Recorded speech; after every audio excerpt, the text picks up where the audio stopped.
Assalamualaikum warahmatullahi wabarakatuh. Selamat pagi semuanya. Untuk minggu ketiga ini kita akan mempelajari tentang atmosfer ya.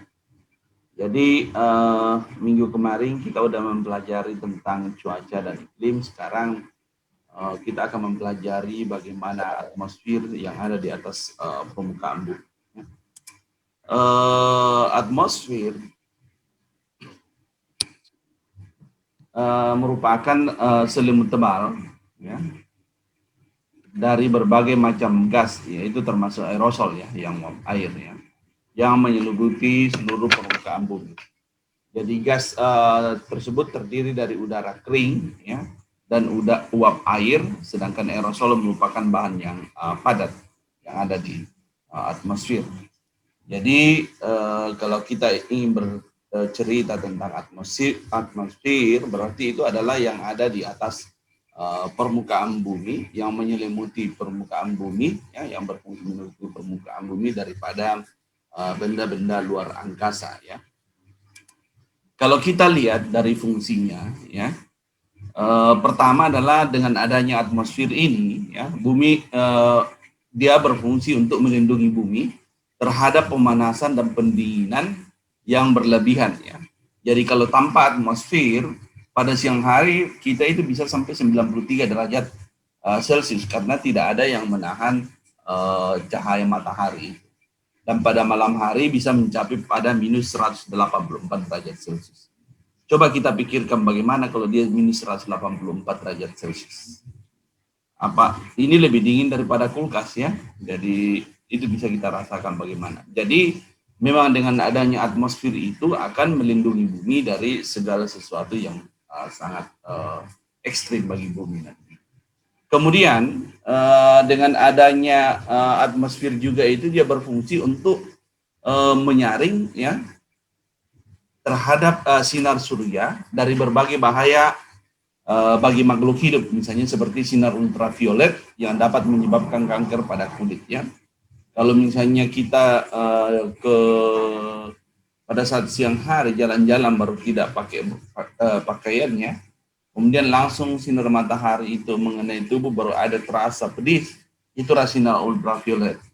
Bagaimana disaringnya? Jadi akan sangat berbahaya bagi manusia ya. Kemudian atmosfer berikutnya adalah penyedia bahan baku bagi makhluk hidup, yaitu oksigen ya. Jadi dalam proses fotosintesis terjadi reaksi dari CO2 ditambah dengan uap air akan menghasilkan C6H12O6 ya dan oksigen. Jadi itu adalah oksigen itu adalah bahan baku ya bagi manusia, kemudian karbon itu bahan baku bagi makhluk hidup untuk hidup. Jadi dia penyedia bahan baku untuk makhluk hidup.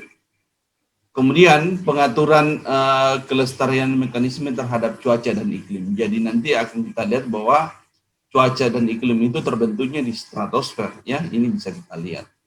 Kalau kita lihat ini adalah lapisan daripada atmosfer ya. Jadi pertama yang di bawah itu adalah di bawah 10 ya, ada litosfer, kemudian ada stratosfer. Lapisan ozon itu berada pada stratosfer ya. Kemudian mesosfer itu adalah yang biasa kalau kita lihat kayak ada meteor masuk, dia itu hancurnya di mesosfer ya. Kemudian ada ionosfer, kemudian desmosfer ya, sampai pada exosfer ya. Jadi lebih lanjut lagi bisa kita lihat bahwa struktur lapisan atmosfer itu ya dapat dibagi dalam beberapa lapisan berdasarkan pada suhu ya. Kemudian ada komposisi dan ada sifat gas yang dikandung atmosfer dan peristiwa fisik yang berlangsung pada tempat tersebut ya. Jadi berdasarkan ketinggiannya atmosfer dibagi dalam 5 ya. Ada troposfer ya yang ada di bawah permukaan bumi ini ya, ini kita lihat. Kemudian troposfer ini adalah tempat kita hidup sampai pada ada bangunan dan sebagainya. Kemudian pada stratosfer ini di sinilah pembentukan iklim ya di stratosfer. Kemudian di mesosfer itu yang saya cerita tadi itu adalah tempatnya uh, misalnya kita lihat pada biasanya ada kayak bintang jatuh ya, meteor itu bisa kita lihat dia berada pada posisi mesosfer ya. Kemudian ada termosfer ya, isi tempatnya satelit, kemudian eksosfer itu sudah di luar angkasa ya. Oke, kalau kita lihat berdasarkan ini troposfer itu 0 sampai 12 km, kemudian ada tropopause ya. Kemudian ada stratosfer ya, kemudian ada mesosfer ya, kemudian ada termosfer, kemudian ada eksosfer ya. Kalau eksosfer itu dia itu antara 700 sampai 1000 km. Kalau termosfer itu dia pada 80 sampai 700 km. Kalau mesosfer itu 50 sampai 80 km ya. Kemudian stratosfer itu 12 sampai dengan 50 km dan troposfer itu 0 sampai 12 km. Jadi kalau ozon itu dia berada pada ketinggian antara berada pada ketinggian yang 12 ini ya, setelah troposfer. Jadi inilah yang melindungi juga bumi dari ultraviolet ya. Kalau lapisan ozon itu sudah habis berarti akan tembus cahaya tersebut. Ya, jadi akan pasti banyak berpengaruh terhadap kehidupan manusia di permukaan bumi. Oke. Kemudian masuk ke tahapan berikutnya ya. Tadi kita sudah troposfer ya, kemudian kita masuk ke tadi sudah secara umum tentang atmosfer ya. Kemudian kita masuk bagaimana troposfer ya, lapisan paling di bawah ya. Jadi troposfer itu adalah bagian lapisan atmosfer yang paling bawah dengan ketinggian sampai pada 8 ya. Kemudian pada daerah kutub itu bisa 18 km di atas khatulistiwa ya. Jadi tidak merata pada semua bagiannya ada pada permukaan bumi ya. Di lapisan ini setiap naik 100 meter ya, temperaturnya akan turun sebesar 0,5 derajat Celcius. Makanya pada saat kita naik, misalnya kita di Makassar sekarang, setiap kita naik ketinggian 100 meter, dia itu akan turun suhunya sebesar 0,5 derajat Celcius. Makanya di daerah dataran tinggi itu lebih dingin ya suhunya dibanding dengan daerah yang dataran rendah ya, itu secara umum. Jadi pada lapisan troposfer ini terjadi segala fenomena ya yang berhubungan dengan cuaca dan iklim. Misalnya contohnya awan ya. Kalau awan yang kita lihat di atas itu dia berada pada troposfer ya, pada bagian troposfer. Kemudian ada hujan dan angin. Kejadiannya itu berada pada lapisan troposfer. Kemudian troposfer juga ini adalah sumber bahan utama dari lapisan atmosfer ini berupa yaitu permukaan bumi yang menyerap radiasi surya. Jadi di troposfer ini berfungsi untuk menyerap radiasi surya. Kemudian troposfer ini secara umum itu sekitar 75% terdiri dari udara kering dan hampir sekitar 100% uap air dari aerosol ya. Jadi kita lihat oleh karena itu troposfer merupakan lapisan yang memiliki gejala cuaca atau dikatakan pula sebagai lapisan pembuat cuaca yang secara langsung penting bagi kehidupan permukaan bumi dan atmosfer.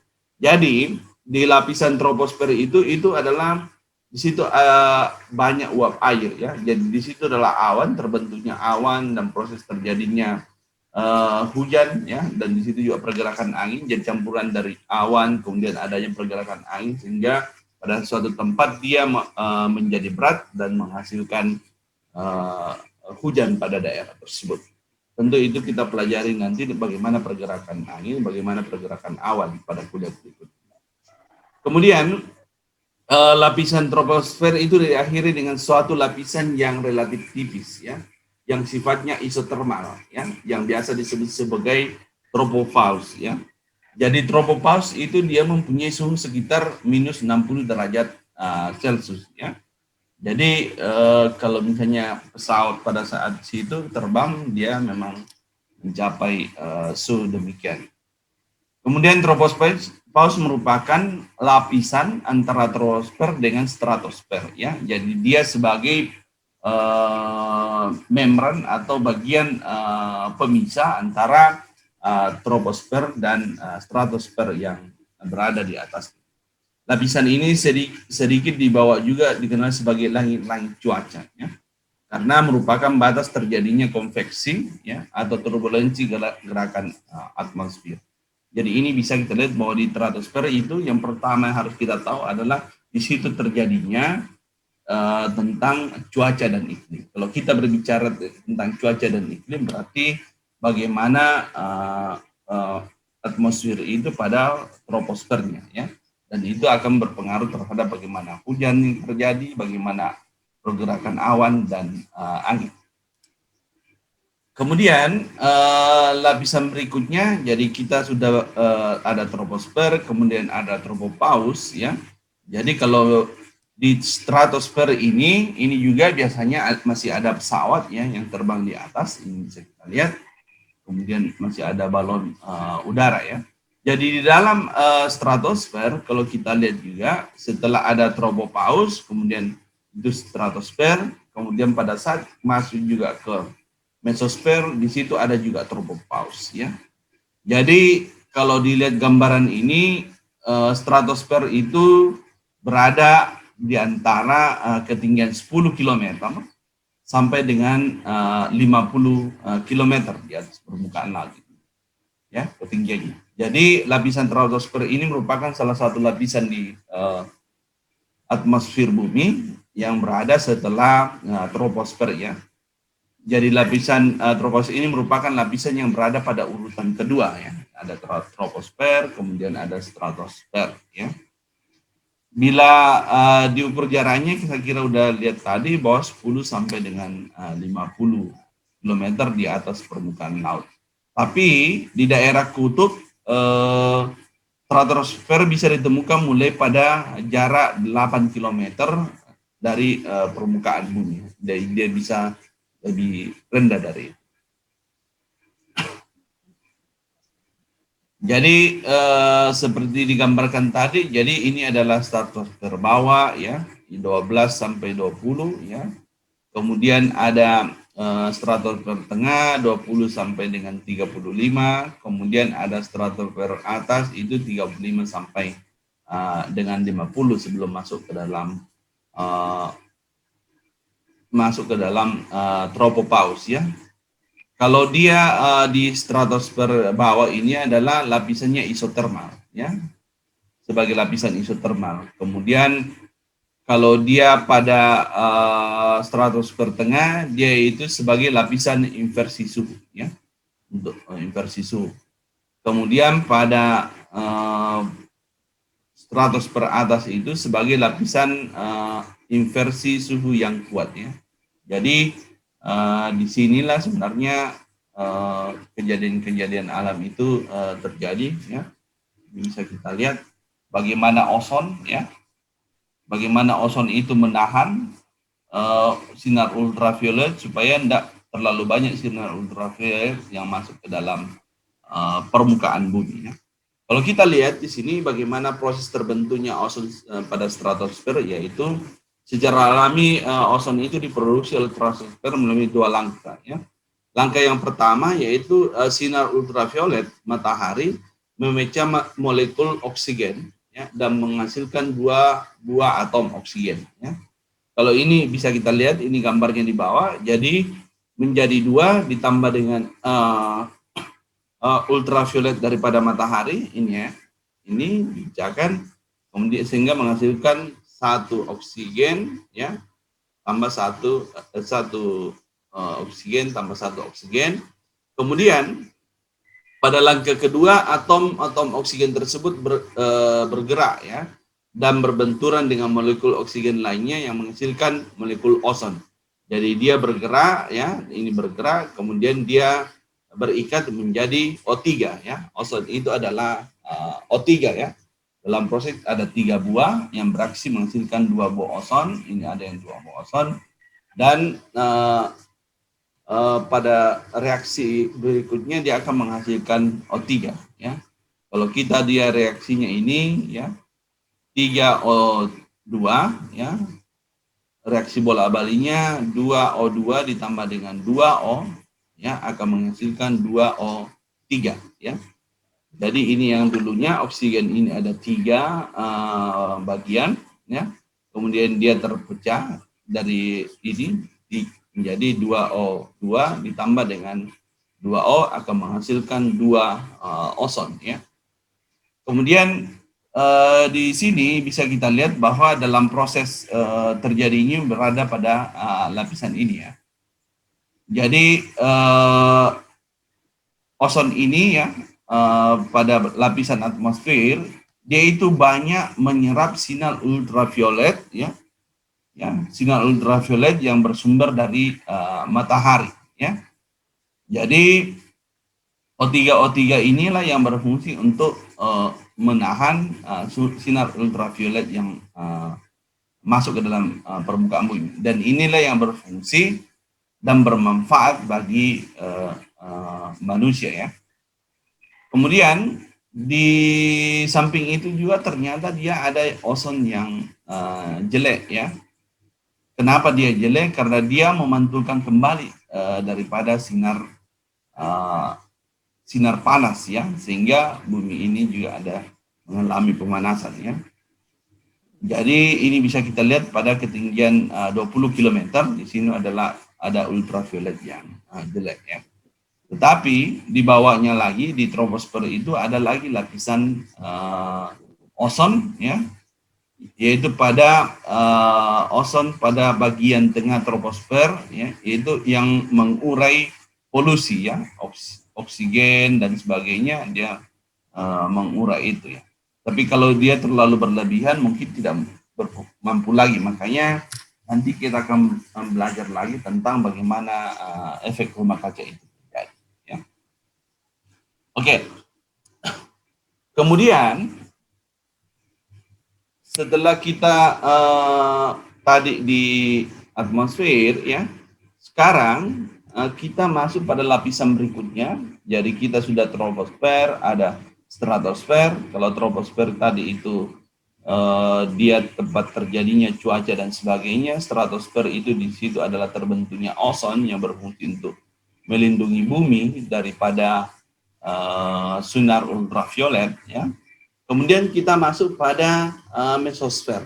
Mesosfer seperti yang digambarkan ini, dia berfungsi untuk melindungi bumi daripada hantaman asteroid ya. Jadi mesosfer ini mempunyai fungsi seperti yang saya jelaskan sebelumnya. Jadi mesosfer merupakan lapisan dari atmosfer yang terletak pada ketinggian 50 sampai 80 km ya. Pada lapisan ini terjadi penurunan suhu menurut ketinggian atau gradien suhu yang dijelaskan tadi, bahwa setiap ketinggian itu di stratosfer saja itu dia setiap 100 meter menurun sebesar 0,5 derajat Celcius ya. Jadi seperti lapisan pada stratosfer, yaitu puncaknya itu pada suhu setinggi minus 90 derajat Celcius ya, yang berada pada daerah yang disebut sebagai mesopause ya, yang merupakan lapisan isotermal seperti kedua pada lapisan di bawah ini. Ini bisa kita lihat di sini ya. Jadi ini adalah mesosfer ya.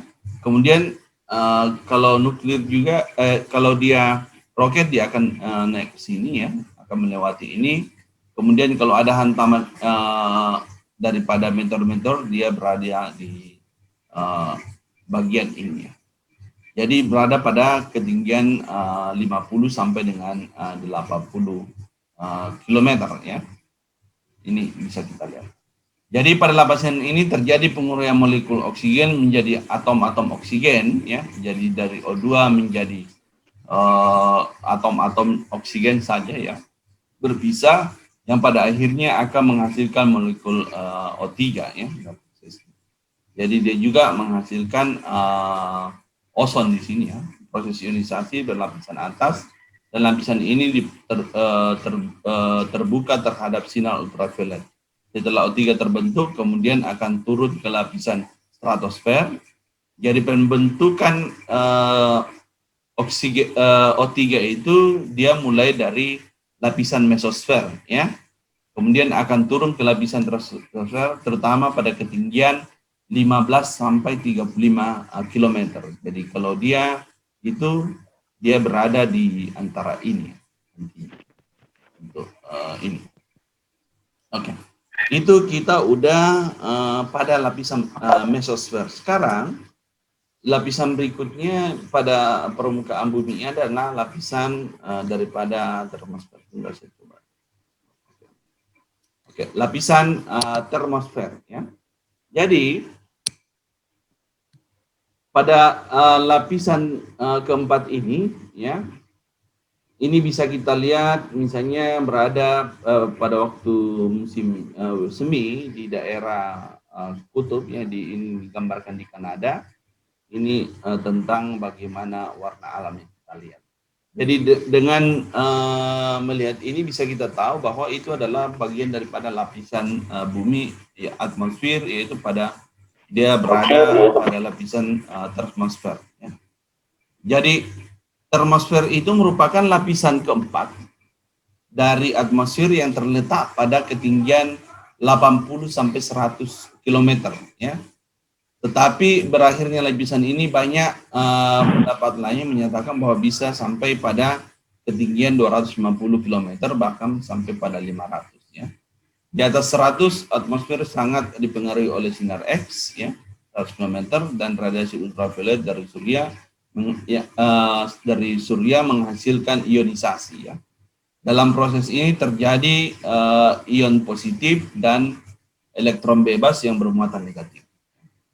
Jadi daerah dengan konsentrasi elektron bebas yang tinggi itu biasa disebut sebagai ionosfer. Ya. Jadi dia itu berada pada termosfer. Ya. Jadi lapisan atmosfer di bawah tetap sama. Jadi setiap bagian antara lapisan atmosfer itu biasa selalu ada mesopause. Ya. Jadi ada tropopause, ada mesopause. Ya. Jadi ada lapisan pembatas antara satu lapisan dengan lapisan yang lain. Jadi pada mesopause ini mempunyai komposisi atmosfer yang relatif homogen, ya. Sebaliknya pada mesopause komposisi atmosfer tidak homogen lagi. Ya. Jadi dia lapisan bawah dia lebih homogen, kalau dia lapisan atas itu tidak selalu homogen. Hal ini disebabkan karena gerakan mikroskopik dari setiap molekul atau atom. Itu yang menyebabkan sehingga dia berbeda ya. Terjadinya inversi suhu pada lapisan ini oleh karena adanya penyebaran sinar ultraviolet ya oleh atom oksigen seperti yang terjadi pada lapisan kedua pada atmosfer ya. Jadi kalau oksigen itu kalau O3 itu dia terbentuknya di mesosfer dan stratosfer, tapi pemecahannya itu dia pemecahan oksigen itu mulai pada termosfer ya. So, ini bisa kita lihat. Kemudian ini adalah lapisan akhir ya daripada atmosfer yaitu eksosfer ya. Jadi pada eksosfer itu dia lapisan pada ketinggian lebih besar dari 400 km. Ya. Jadi dia kalau sudah 400 km itu adalah eksosfer. Ya. Kemudian eksosfer ini adalah lapisan terluar dari atmosfer bumi. Ya. Atau lapisan eksosfer ini biasa disebut pula sebagai ruang antar planet atau geostasioner. Ya. Jadi dia adalah ruang terplanet di mana tempat terjadi kehancuran juga meteor dari luar angkasa ya. Jadi dia awalnya hancur adalah mulai dari eksosfer, dia masuk ke termosfer dan berakhir pada mesosfer. Jadi betapa bagusnya ciptaan yang Allah Subhanahu wa taala, bagaimana bumi ini diberikan selimut ya, diberikan perlindungan supaya bumi ini tetap dalam kehidupan yang tentram kayak sekarang ini, kita menghasilkan oksigen dan sebagainya. Jadi yang menjadi masalah adalah saat ini adalah adanya gas rumah kaca. Ya. Apa sih sebenarnya gas rumah kaca ya? Jadi sebenarnya gas rumah kaca itu adalah efek rumah kaca, adalah yang digambarkan sebagai efek rumah kaca. Ya. Efek rumah kaca itu adalah sebuah proses alami di mana panas matahari itu terperangkap di dalam atmosfer. Ya. Kalau konsep gas rumah kaca itu misalnya rumah kita itu tertutupi oleh kaca semuanya, baik atapnya. Pada saat sinar matahari itu mengenai rumah kita itu, panasnya masuk ke dalam, tapi pada saat dia mau keluar panasnya tidak bisa keluar ya. Itulah yang dimaksud dengan efek rumah kaca. Jadi terjadi peningkatan suhu di dalam rumah kita ya. Jadi kalau kita konsepnya bumi, terjadi pemanasan suhu di permukaan bumi ya. Jadi gas di atmosfer ini bisa seperti karbon dioksida, CO2 ya. Kemudian merangkap panas matahari sebagai dinding rumah kaca ya. Dan gas ini disebut juga sebagai gas-gas rumah kaca atau greenhouse gas ya. Jadi ini yang kita lihat bahwa terutama yang di atmosfer itu adalah CO2 yang memerangkap panas matahari sehingga tidak bisa keluar dari lapisan troposfer ya. Kemudian ada juga beberapa gas rumah kaca lainnya seperti metana, CH4, kemudian di nitrogen, oksida N2O, ya, kemudian uap air H2O, kemudian ada ozon ya O3 dan klorofluorokarbon ya. Ini juga yang ada pada gas rumah kaca. Tapi yang paling berpengaruh itu adalah karbon dioksida, dan ini yang dilepaskan ke atmosfer setiap hari di industri. Kita bawa mobil ya, kemudian ada pembakaran, itu adalah pelepasan karbon semua ya, sehingga gas inilah yang menjaga suhu permukaan kita tetap hangat di malam hari, tetapi kalau dia berlebihan akan meningkatkan suhu di permukaan bumi yang menyebabkan daerah kutub itu menjadi lebih panas dan mencair air tersebut ya. Kalau kita lihat ya, emisi rumah kaca itu kita lihat distribusi gas rumah kaca dunia itu berdasarkan pada sektor industri tahun 2014 ya. Yaitu listrik dan produk pemanas itu ada sekitar 25% sebagai penyumbang daripada emisi ya. Kemudian industri itu adalah 21%, transportasi itu ada 14%. Kemudian perubahan penutupan lahan dan penggunaan lahan ternyata lumayan besar juga sebesar 12% ya. Di bidang pertanian, aktivitas di bidang pertanian itu juga sebesar 12%, kemudian bangunan itu 12%, dan energi lainnya itu sebesar 10% ya. Jadi gas rumah kaca dunia ini diproduksi dalam satuan juta metrik ton ya. Ini bisa kita lihat dari tahun ke tahun ya. Bagaimana emisi gas rumah kaca dunia dari produk pertanian, ini yang pertanian ya. Jadi 2011 itu ada sekitar 4.471 juta metrik ton ya. Kemudian meningkat sampai 4.638 juta metrik ton ya. Jadi ini bisa kita lihat peningkatannya. Bagaimana saat ini itu akan kita lihat. Oke, bagaimana sih sebenarnya efek rumah kaca itu terjadi ya? Kalau ini ada sinar matahari ya, total radiasi yang dilepaskan oleh matahari itu adalah 240 watt per meter persegi ya. Kemudian radiasi ini akan masuk ya, melewati atmosfer ya, melalui atmosfer bersih. Kemudian radiasi matahari yang diterima itu adalah sebesar 343 watt per meter persegi permukaan bumi ya. Kemudian permukaan bumi ini akan menerima banyaknya panas dan radiasi infrared yang kemudian diemisikan kembali. Jadi ini ada yang dikembalikan ya. Jadi sebagian dari radiasi ini dipantulkan oleh atmosfer ya. Jadi tidak semua yang masuk ini masuk ke dalam permukaan bumi. Jadi dengan adanya atmosfer itu ada yang dipantulkan sebagian, yaitu radiasi matahari yang dipantulkan 103 watt per meter persegi ya. Kemudian setelah turun lagi di bawah dia akan pantulkan lagi ya. Kemudian sebagian dari radiasi infrared diserap ya. Jadi yang radiasi infrared ini sebagiannya itu diserap dan diemisikan kembali oleh molekul gas rumah kaca ya. Efek yang langsung ditimbulkan karena meningkatnya suhu di permukaan bumi. Jadi gas rumah kaca yang berada di sini ya, dia itu dia serap tapi dipantulkan kembali ke permukaan bumi. Jadi semakin banyak dia di atas sini ya, dia akan semakin banyak juga akan dipantulkan ke permukaan bumi yang menyebabkan naiknya permukaan suhu ya. Naiknya suhu setiap tahun di permukaan bumi yang menyebabkan tentu berubah perubahan iklim secara global ya.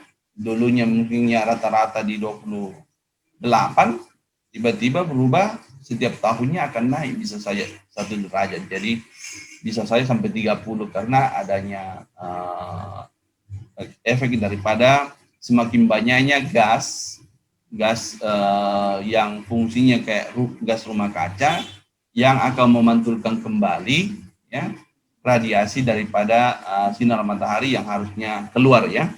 Jadi harusnya total radiasi infrared merah yang dilepaskan itu ada 24 watt per meter persegi, itu kembali lagi ke luar ke atmosfer ya. Tetapi karena ada gas rumah kaca menyebabkan dia kembali ke permukaan bumi yang meningkatkan naiknya panas ya. Oke, kita butuh panas ya, tapi kita tidak butuh yang berlebihan. Tetapi dengan banyaknya gas rumah kaca, misalnya ada pembakaran hutan, kemudian pada saat kalian demo ya, mahasiswa demo dia membakar ban ya, berarti itu melepaskan karbon ya. Itu baru dari segi melepas demonya membakar ban. Berapa jumlah kendaraan yang berhenti di situ, dia akan mengeluarkan juga karbon dioksida dan unsur-unsur yang lainnya yang bisa menyebabkan bertambah parahnya gas rumah kaca. Makanya kemarin produksi gas rumah kaca itu sempat terhenti dengan adanya pandemi ini ya. Jadi di beberapa media itu menyatakan bahwa dengan adanya gas rumah kaca itu, dengan adanya pandemi itu sudah mengurangi beberapa daripada efek daripada rumah kaca ya. Ada juga laporan bahwa dengan adanya pandemi itu tidak ada aktivitas yang menghasilkan karbon dioksida. Ada beberapa lapisan ozon itu sudah mengalami penutupan secara sempurna. Dan dari analisis citra satelit itu bisa dilihat bahwa terjadi perubahan suhu ya, yang dulunya merah sekarang udah menjadi hijau, tidak terlalu panas ya. Tidak